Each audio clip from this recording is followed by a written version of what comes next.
স্বাগত জানাচ্ছি চ্যানেল 24 এর নিয়মিত আয়োজন বিভাগীয় খবরে। ভিন্ন সব খবর নিয়ে আমাদের এই আয়োজন। আজ জানাবো খুলনা বিভাগের জেলাগুলো খবর। আপনাদের সাথে আছি আমি ইপসিতা জামান।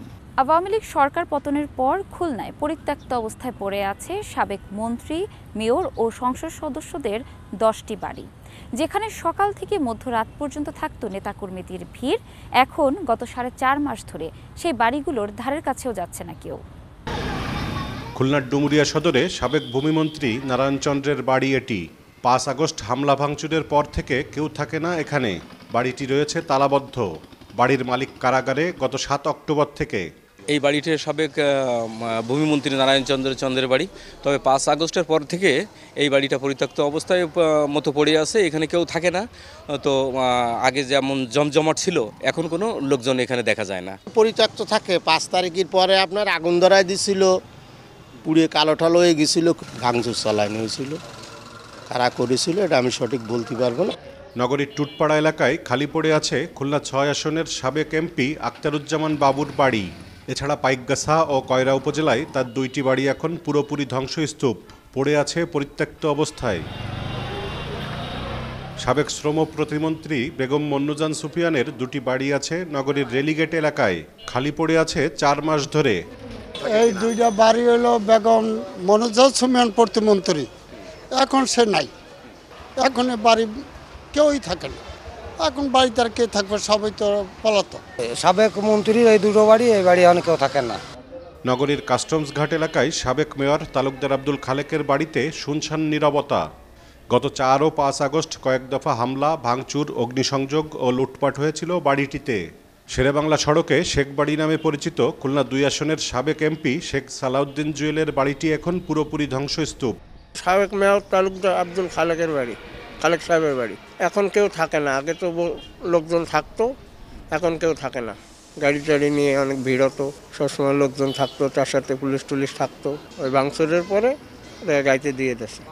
আগে তো ছিল সংসদভাবে, আর এখন তো দেখতেছি যে কিছুই নাই, সব জ্বালাও পোড়াও। আগে আসতো আওয়ামী লীগের লোকজন, এখন কেউ আসে না, একদম ফাঁকা থাকে।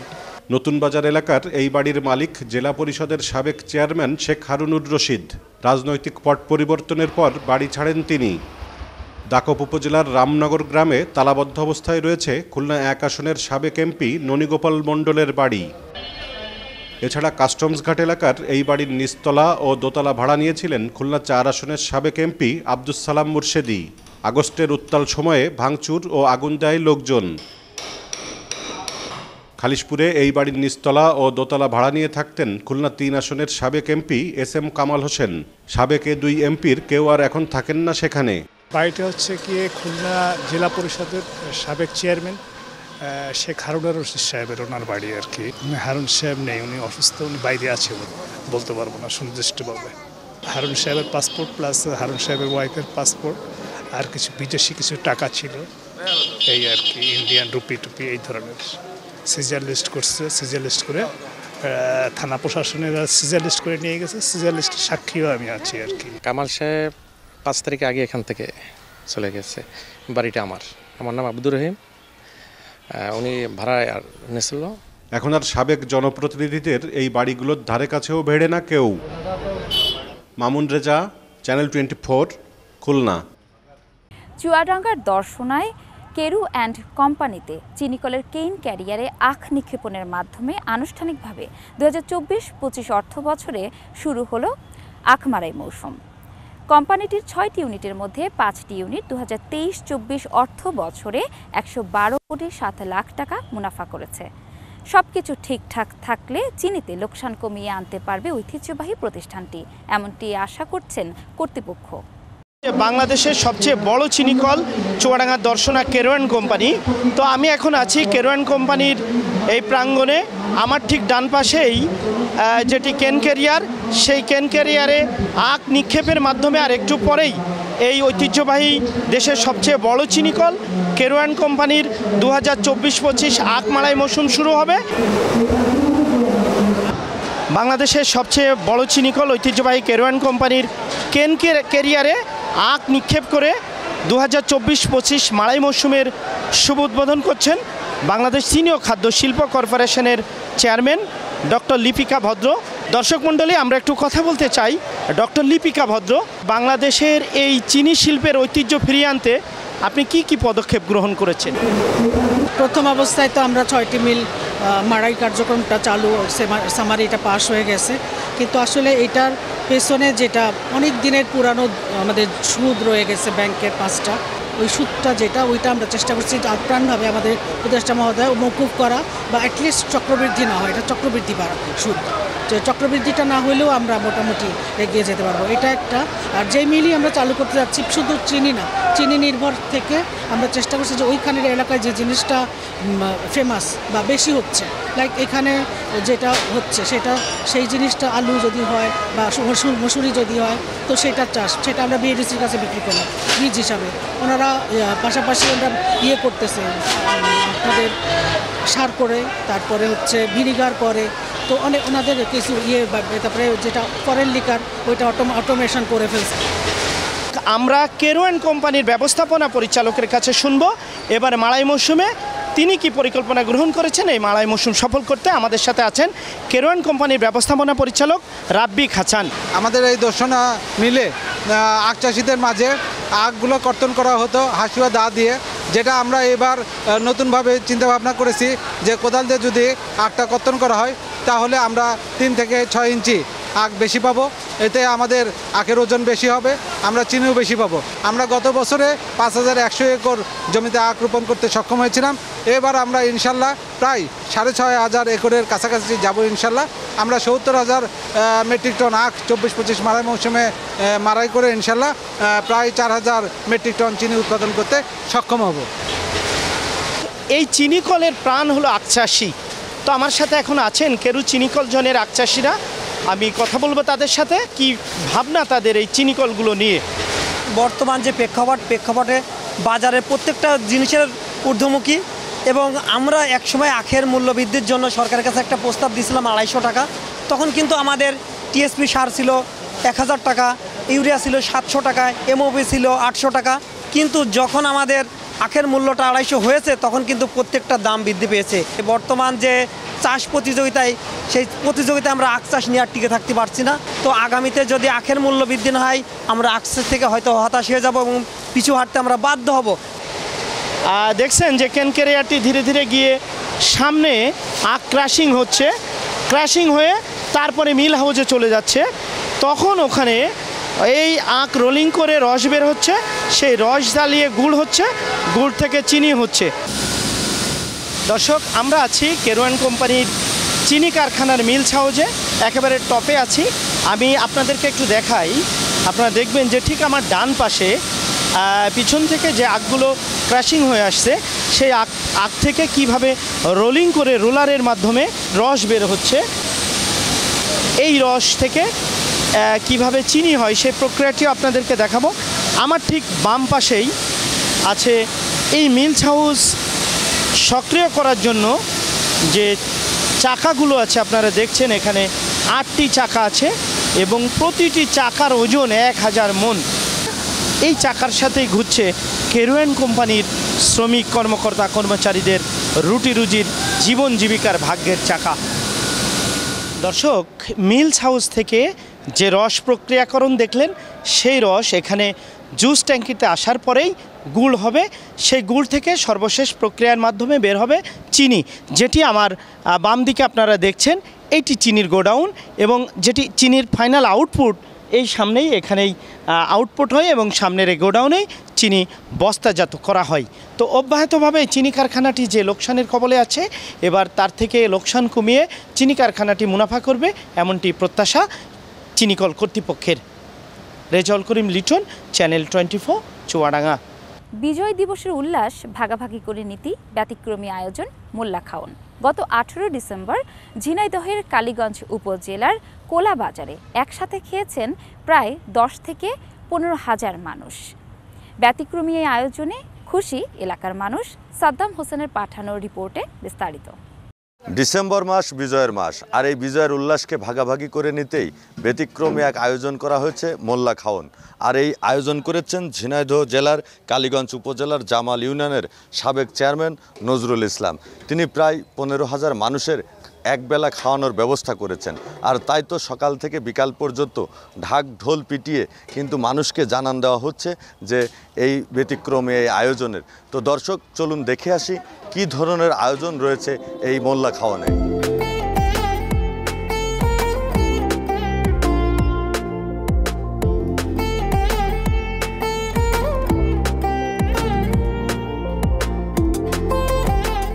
মোল্লা খাওয়ানে এই আয়োজনকে ঘিরেই জামাল ইউনিয়নের সকাল থেকে কিন্তু একটি উৎসবের আমেজ চলছে। আর এই আমেজকে ঘিরে মানুষ কিন্তু এই কোলার বাজারে আসছেন এবং তারা অন্তত একবেলা খাবার খাবেন বিধায় সেই আশায় কিন্তু এখানে এসেছেন। এবং কেন কি কারণে এই খাওয়ার আয়োজন করেছেন আমরা যদি সেই আয়োজকের সাথে একটু কথা বলি যে আসলে কেন কি কারণে কি উদ্দেশ্যে আপনি খাওয়া দাওয়ার আয়োজন করেছেন। বিসমিল্লাহির রহমানির রহিম। আজকের এই খাওয়া দাওয়ার উদ্দেশ্যটা হচ্ছে এই জামাল ইউনিয়ন তথা জামাল এবং কোলা নিয়ে কামালহাট ইউনিয়ন ছিল, যে ইউনিয়নের চেয়ারম্যান ছিলেন আমার ফাদারের দুষ্কৃতকারীরা মেরে দেওয়ার পরে ইউনিয়নটা ভাগাভাগি হয়ে যায়। একটা অংশ হয় কোলার নামে, অপরটা হয় আমার পিতা জামাল হোসেনের নামে, অর্থাৎ 2 নম্বর জামাল ইউনিয়ন পরিষদ। আজ 15-16 বছর পর হলেও এই বিজয়ের মাসে বিজয়কে ভাগাভাগি করার জন্য অত্র অঞ্চলের লোকজন নিয়ে এই আমরা দুটো খাওয়া দাওয়া করব এবং সবাই মিলে এই খাওয়া দাওয়াটা সুন্দরভাবে করতে পারি, আগামীতে যাতে এর থেকে বড় করেও খাওয়া দাওয়াটা করতে পারি এই আশা আমি আপনাদের কাছে রাখছি।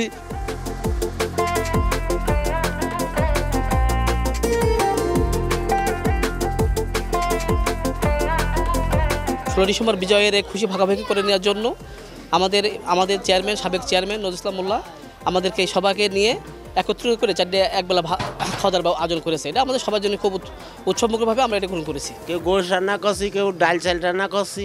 এটা আমরা খুব আনন্দতে খুশি হয়ে আমরা এনে কোটা বাসা করছি। আমাদের পুরো ইউনিয়নের লোক, সারা জায়গার লোক এক জায়গায় হয়েছি, এটা খাওয়া দাওয়ার আয়োজন করেছে, এটা আমাদের খুব আনন্দ লাগছে। মোল্লা খাওয়ানকে ঘিরে সবাই আসছে, এক জায়গায় সমবেত হচ্ছে, খাওয়ার একটা আয়োজনও আছে, রান্না টান্না চলছে, সেই রান্না হবে, খাওয়া দাওয়া করবে, খুব ভালো লাগছে। ঈদে যেরকম আনন্দ লাগে না, ঠিক তদ্রূপ আনন্দ লাগছে।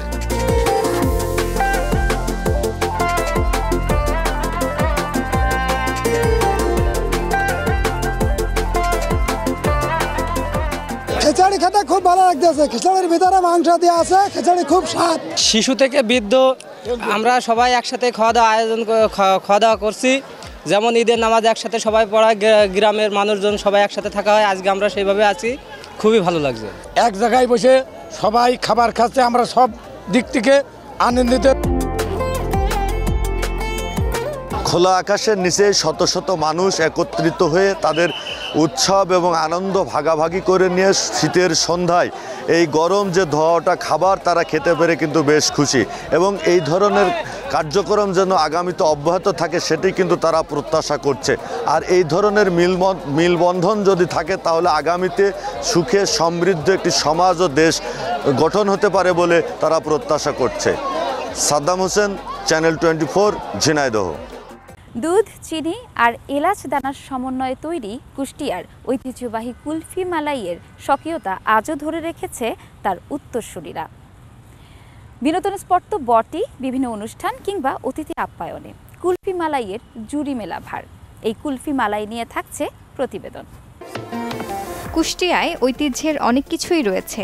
শিলাইদহে রবীন্দ্রনাথের কুঠিবাড়ি, ফকির লালন শাহের মাজার সহ নানা কিছু। খাবারেও রয়েছে ঐতিহ্যের ছোঁয়া, এই যেমন কুলফি মালাই। কুষ্টিয়ার কুলফি মালাই জেলার খ্যাতি ছাড়িয়ে এখন সবার কাছেই পরিচিত। চলুন এক ঝলক দেখে নেওয়া যাক স্বাদের এই কুলফি কিভাবে তৈরি হয়। মালাইয়ের প্রধান উপাদান মূলত গরুর খাঁটি দুধ। খুব ভোরে আশপাশের এলাকা থেকে দুধ সংগ্রহ করেন কুলফি বিক্রেতারা। এরপর চুলায় 4 থেকে 5 ঘন্টা জাল দিয়ে দুধ ঘন হয়ে লালচে রং হলে নামিয়ে ফেলা হয়। দুধে সর পড়লে ঠান্ডা করে মেশানো হয় চিনি, এলাচের মিশ্রণ। তারপর সবকিছু ভালোভাবে নেড়ে প্রস্তুত করা হয় মালাই। সবশেষে টিনের বিশেষ কৌটায় দুধের মিশ্রণটি ঢেলে ঢাকনা দিয়ে ঢেকে দেওয়া হয়। আটার প্রলেপ দিয়ে আটকে দেওয়া হয় ঢাকনাগুলো। এরপর বিশেষ হাঁড়িতে বরফের মধ্যে একে একে সবগুলো কৌটা সংরক্ষণ করা হয়, যতক্ষণ না সেটা কুলফিতে পরিণত হয়। এখানে প্রায় 50-60 জন ফ্যামিলি এটার সাথে জড়িত এবং এর সাথে পরিবারের অন্যান্য সদস্যরাও জড়িত এই শিল্পের সাথে।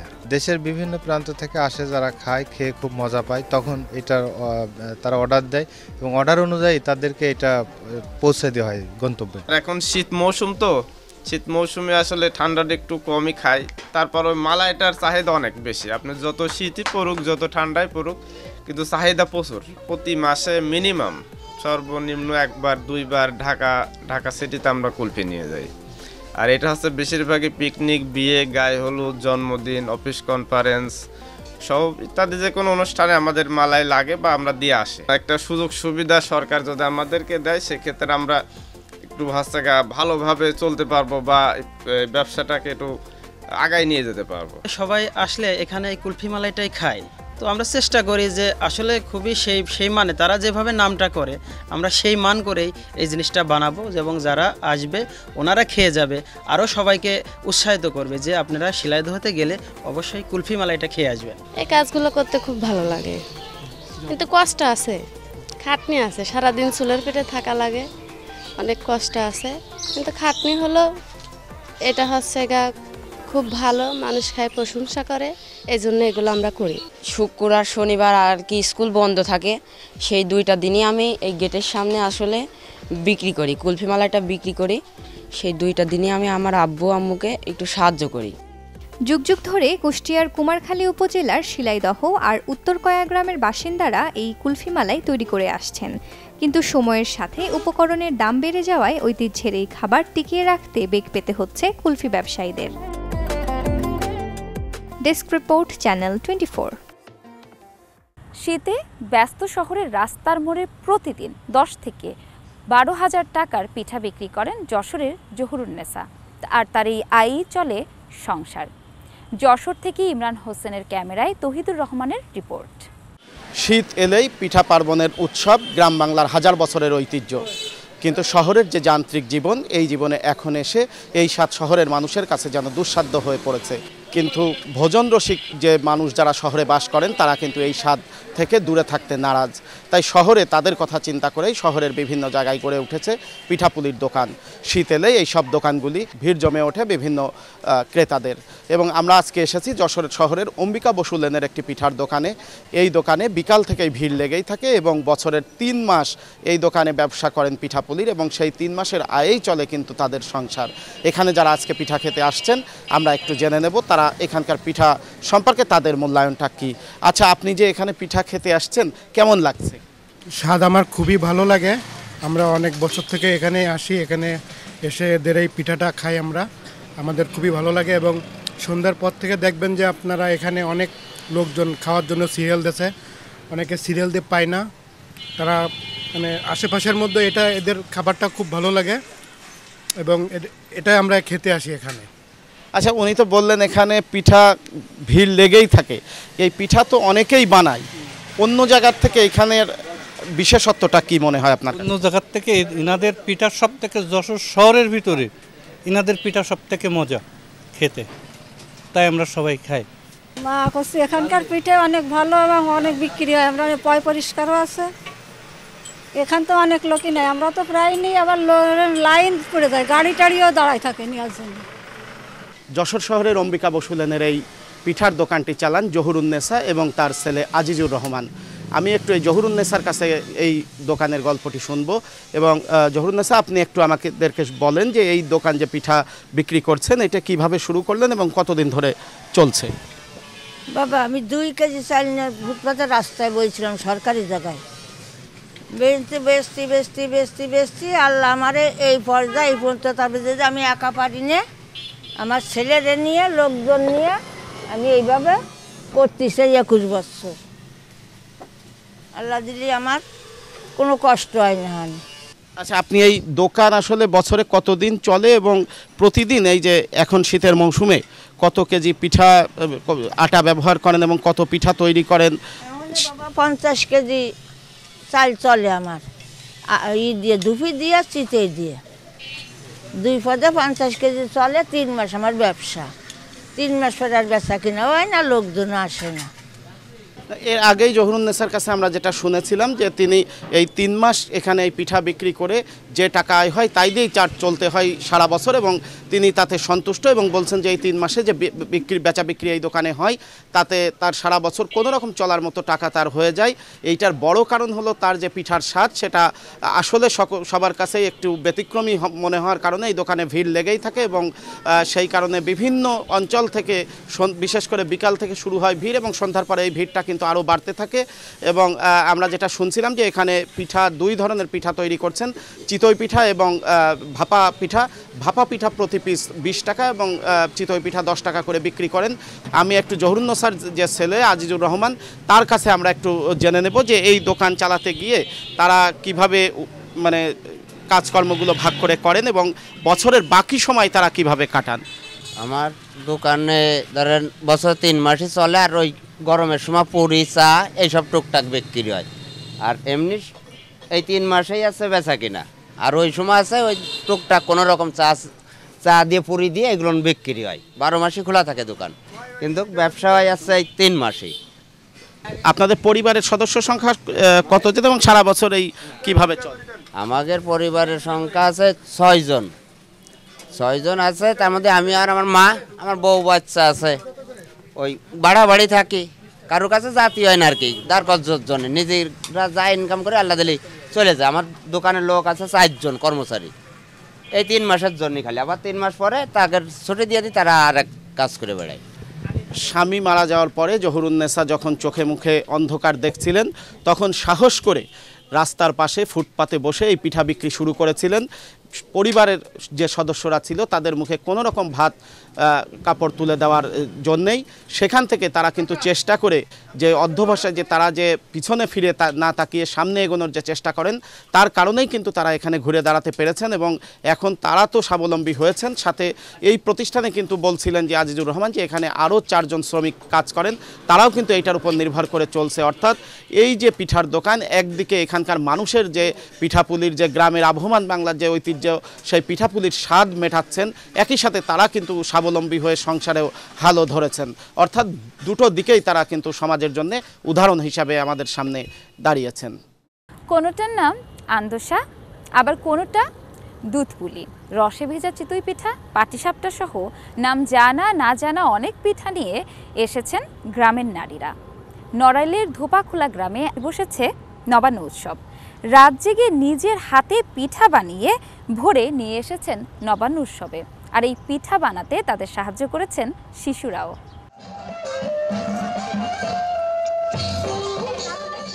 আন্দোসা, দুধপুলি, পাটিসাপটা সহ নাম না জানা হরেক রকম পিঠার সমাহার। নড়াইলের ধোপাখোলা গ্রামে বসেছে নবান্ন উৎসব। গেল 4 বছর ধরে নন্দনকানন সংগঠনের উদ্যোগে হয়ে আসছে এই আয়োজন। হাতে বানানো পিঠেপুলি এই উৎসবের মূল অনুষঙ্গ। বড় থেকে ছোট সবাই রাত জেগে পিঠা বানিয়ে হাজির হয়েছেন উৎসবে। নিজ হাতে পরিবেশনও করছেন স্থানীয় অতিথিদের। আমরা প্রতি বছরের নাই এবছরও পিঠা তৈরি করে নিয়ে আসছি। আমি তৈরি করে নিয়ে আসছি বউ পাটিসাপটা, আর একটা হচ্ছে পাটিসাপটা। আন্টি, পিসি, মাসি এরাও নানান ধরনের পিঠা বানিয়েছে। আমরা এগুলো খাবো, মজা করব এবং নাচ গান করবো। এখানে নবান্ন উৎসবে এসেছি, সবাই অনেক পিঠা বানিয়ে এনেছে, আমার মাও পিঠা বানিয়েছে। আসলে এই সময় পিঠা খাওয়া ধুম পরিচিত, এখন মানুষ কর্মব্যস্ততায় এটা আসলে ভুলে যাচ্ছে। তো নন্দনকাননকে আমরা ধন্যবাদ জানাই যে এই সময়েও আমাদেরকে মনে করে দিচ্ছে যে এই সময়টা পিঠা উৎসব হয়, আমরা পিঠা খেয়ে থাকি। এখন নবান্নে নতুন ধান আসে, সেই নতুন ধানের চালের গুঁড়া দিয়ে এই পিঠাগুলো তৈরি করে আমরা এখানে পিঠার পসরা সাজাই। আজ আমি নন্দনকাননের পিঠা উৎসবে আমি একটি পিঠা বানিয়ে তৈরি করে নিয়ে এসেছি। এই পিঠাটার নাম হচ্ছে ডালের পিঠা। ধোপাখোলার সব মায়েরা পিঠা তৈরি করেছেন, আমি ওদের সহযোগিতা করছি এবং এখানে যারা অতিথিবৃন্দ এসেছেন সবাইকে আপ্যায়ন করব। আয়োজকরা জানান, সংগঠনের নারীদের স্বতঃস্ফূর্ত অংশগ্রহণই নবান্ন উৎসবকে করে তুলেছে মুখরিত। এ ধরনের উদ্যোগ বাঙালি সংস্কৃতি টিকিয়ে রাখবে বলে মনে করেন তারা। আমরা আজকে দিয়ে 4th বৎসরে করতেছি। এটা আমাদের একদম ন্যাচারাল। এখানে আমাদের যে নন্দনকানন সংগঠন যেটা আছে, এখানকার আমরা যারা আছে এখানে সবাই কিন্তু এখানকার সদস্য, নন্দনকাননের সদস্য। এবং আমাদের মহিলা সদস্যরা অত্যন্ত স্বতঃস্ফূর্তভাবে নিজেরা পিঠা তৈরি করে, আপনারা নিজেরাই দেখছেন যে নিজেরা নিজে হাতে কাজ করছে, পিঠা তৈরি করতেছে, নিয়ে আসতেছে। তাদের একটা অন্য রকমের উৎসাহ নিয়ে তারা এই কাজগুলো করে। ইদানিং আমাদের কি বলি স্যাটেলাইট সভ্যতা এর দাপটে পড়ে আমরা এই সভ্যতাকে, এই সংস্কৃতিকে হারাতে বসেছি। কৃষকরা সারা বছরের পরিশ্রমের ফসল যখন ঘরে তোলে এই মাসেই, তখন তাদের ঘরে খুশির বন্যা বয়ে যায় এবং তারা ওই নূতন ধানের পিঠা, পায়েস, ফিরনি এই সমস্ত আয়োজন করে আত্মীয় স্বজন, বন্ধু বান্ধব নিয়ে একসাথে খায়। মঙ্গল প্রদীপ জ্বালিয়ে শুরু হয় আনুষ্ঠানিকতা। পিঠা প্রদর্শন ও পরিবেশনের পাশাপাশি নবান্ন উৎসবে আনন্দের মাত্রা বাড়িয়েছে সাংস্কৃতিক আয়োজনও। Desk report, channel 24। আধুনিকতার উৎকর্ষতা আর প্রযুক্তির ভিড়ে হারিয়ে যেতে বসেছে গ্রামীণ খেলাধুলা। এখনকার প্রজন্মের কাছে এ যেন এক রূপকথার গল্প।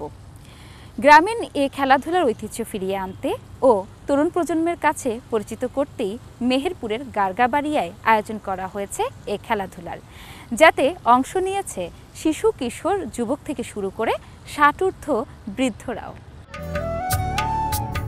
কেউ দাঁড়িয়ে আছে মুখে চামচ আর মার্বেল নিয়ে, কেউ বা আপ্রাণ চেষ্টা চালাচ্ছে কলা গাছে ওঠার। শুধু শিশুরাই নয়, বৃদ্ধরাও অংশ নিয়েছেন চেয়ার সিটিংয়ের মতো মজার খেলায়। মেহেরপুরের কুতুবপুর স্কুল অ্যান্ড কলেজ মাঠে বাৎসরিক প্রতিযোগিতার আয়োজন করে গরগাবাড়িয়ার গ্রামবাসী। ঐতিহ্যবাহী খেলাগুলো ধরে রাখতেই এমন উদ্যোগ তাদের। ঐতিহ্যপূর্ণ এই খেলাধুলাগুলোর মাধ্যমে আমাদের গ্রামীণ সংস্কৃতি এবং আমাদের যে কালচার, এটার মাধ্যমে নতুন প্রজন্মের সাথে পরিচয় করে দেওয়া হচ্ছে। কিছু কিছু ঐতিহ্যপূর্ণ খেলা আছে যেগুলোর সাথে নতুন প্রজন্ম পরিচিত না, সেইগুলো আমরা করাতে চাচ্ছি। এর সাথে সাথে নতুন প্রজন্ম যে মোবাইল গেমিংয়ের মাধ্যমে খুব ব্যস্ত থাকে, কিছু কিছু প্রজন্মের কিছু কিছু ছেলে মেয়েরা হচ্ছে নেশাতে আকৃষ্ট হচ্ছে, সেইগুলো থেকে দূরে রেখে এই ধরনের আমাদের যে গ্রামীণ খেলাধুলা, এই খেলাধুলার মাধ্যমে যদি তারা ব্যস্ত থাকে তাহলে শরীর মন দুইটাই ভালো থাকবে। সাথে সাথে আমাদের বাঙালি যে কালচার, বাঙালি সংস্কৃতি, সেটা নিজেদের ভেতরে লালন করতে শিখবে। আমি সকাল থেকে অনেক খেলাতে অংশগ্রহণ করেছি, যেমন দড়ি লাফ, হাই জাম্প, দৌড় প্রতিযোগিতা, সূচে সুতা ভরা, কেউ ওড়ে। আমি এ সকল খেলাগুলোতে অংশগ্রহণ করেছি। 15 বছর আগে খেলা দেখেছি, আবার এই আজকে দেখছি। আমরা খুব খেলা খেলিয়েছি, আবার খেলা করেওছি, এখন আর আমরা পারিনি, এখন বসে বসে দেখি। আমরা ধরো এখানে খেলা দেখছি, ধরো ওই যে দোল মারা খেলা 3 পায়ে, তারপরে ধরো ওই যে 3 পাক দোলমেরি খেলা, তারপরে কেউড়ি খেলা, তারপরে এখন ওই যে চেয়ারের খেলাটা হয়েছে। তাছাড়া আমরা আর খেলা দেখিনি, এই কারণে আমরা দেখছি। 2 দিনব্যাপী এই আয়োজন যেন পরিণত হয় মিলন মেলায়। প্রতিযোগিতায় হার জিত নয়, বরং অংশ নিতে পেরে উচ্ছ্বসিত সবাই। আমি যদি নাও জিতি, আমি যদি হেরে যাই, তাও আমার একটা অনুভূতি থাকবে যে আমি এই খেলাটায় অংশগ্রহণ করতে পেরেছি। এখানে চাকরি সুবাদে আসা, তো এখানে এসে দেখি যে একটা খেলার আয়োজন করা হয়েছে নবীনদের জন্য। তো এখানে খেলার আয়োজনে এসেছি। পাখি উড়ানো খেলাতে আমি যোগদান করেছিলাম এবং 2য় স্থান দখল করেছি। দুপা বাঁধা দৌড়, স্লো সাইক্লিং, তৈলাক্ত কলাগাছ বেয়ে ওঠা, বালিশ দৌড়, হাই জাম্প, লং জাম্প সহ বিচিত্র সব খেলায় মেতে ওঠে গ্রামীণ জনপদ। Desk report, channel 24। এই ছিল আজকের বিভাগীয় খবরে। আগামীকাল নতুন স্বাদ ও ভিন্ন গল্পে আবারও হাজির হব, সাথেই থাকবেন।